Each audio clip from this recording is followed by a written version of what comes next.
Good morning, Keith Tebow. Thank you for joining us here on FRC Media on a Wednesday morning. And every Wednesday morning is the time we check in with the mayor of the city of Fall River for our weekly discussion of things happening across Fall River. Mayor Paul Coogan. Mayor, how are you today? Thanks for joining Doing me. all right, Keith. How about you?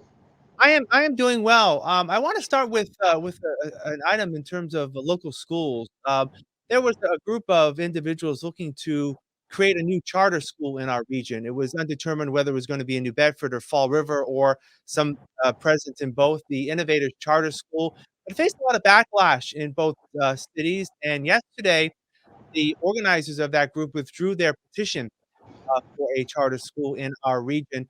I didn't have a chance to ask you about this in the past. I know that many in Fall River have been against that school. What were your thoughts about it? And how do you feel about them dropping their proposal?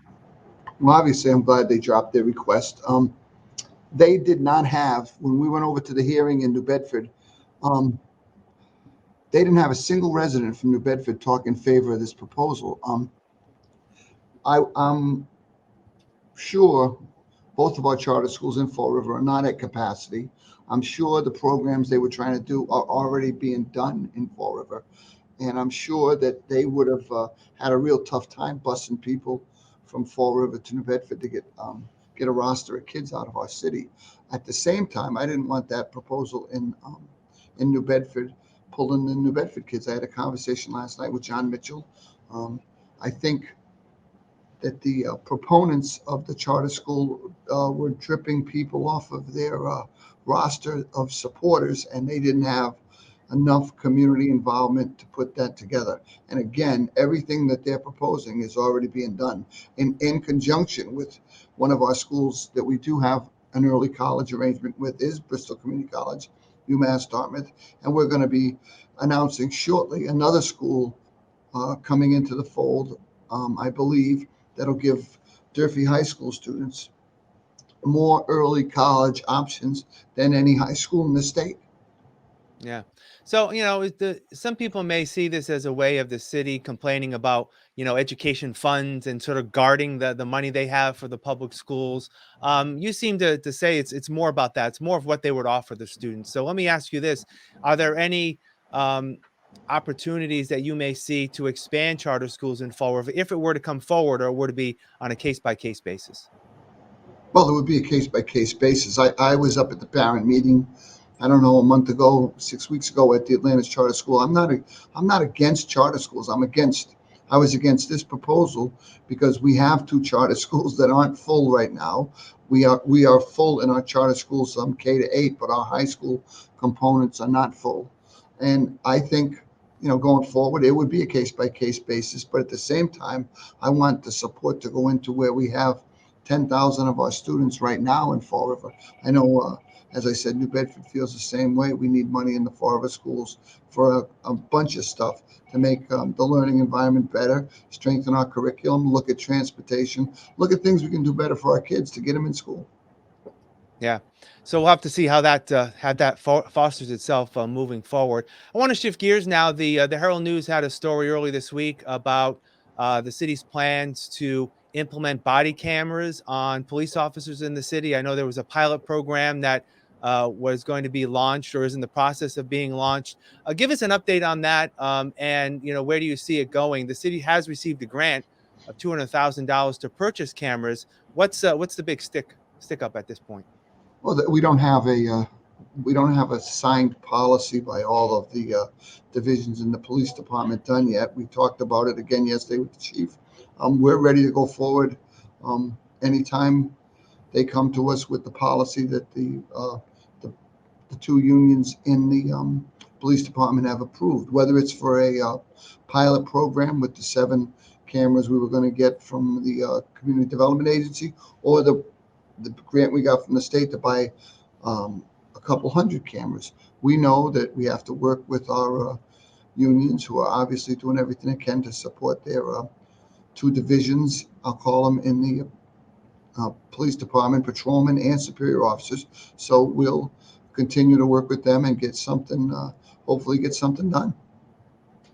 Now, is it hopeful? I mean, the unions in the city, the police union, is currently under negotiation for a contract. Do you think that has to be part of the entire package, or can something be done sort of in the interim to get that going? I'm mainly pointing to that $200,000 grant. There is a timeline to get approval to use that. Right. Um, what I think the timeline's June, so we're sitting here in February, and we have a lot of work to do between now and June. At the same time, um, as I said, as soon as the organizations or the two unions down in the police department come forward and tell me that this is the policy we're going to operate under, I'll talk to the chief, and if I have to, we'll talk to the union people. And as soon as we're ready to go, we're ready to go. I'm not worried about in the future. I want a policy that protects the citizens and our police department. I have a very, very different view of body cameras that anybody would that I talk to. Most people look at it this way. I think it's highly, highly protective of our officers when they're in sometimes difficult situations. I think having something of a recording of the event will both protect them and allow the residents of the city to see what a great job our police department does. I also, when I was talked to the chief, I want them used to incentivize some type of reward system for our police officers when they do something right. They rescue someone that's in a burning car. They talk someone down that needs to be de-escalated. They help um, a woman cross the street. There are things that can happen with body cameras that are positive in the city, and that's how I look at it. I don't see a downside. I don't even know really how far we have to go with negotiations. I think it's going to protect our police. I think it's going to protect our citizens. I think it's going to show them the high level of work that our policemen do every single day as part of their routine. Some days they go over and above, but at the same time, their normal course of work is 99.9% positive all the time. People make mistakes, absolutely. So do I, so do you. But at the same time, their constant interactions, their constant calls. I think someone having a documentation of the kind of 5-star work they do. I'm not in the least bit embarrassed to put our police department out there on camera. Yeah. Let me just wrap up with a couple of questions on updates in terms of staffing. What's the status of chief financial officer, as well as we have two interim chiefs right now? What are the status of those positions?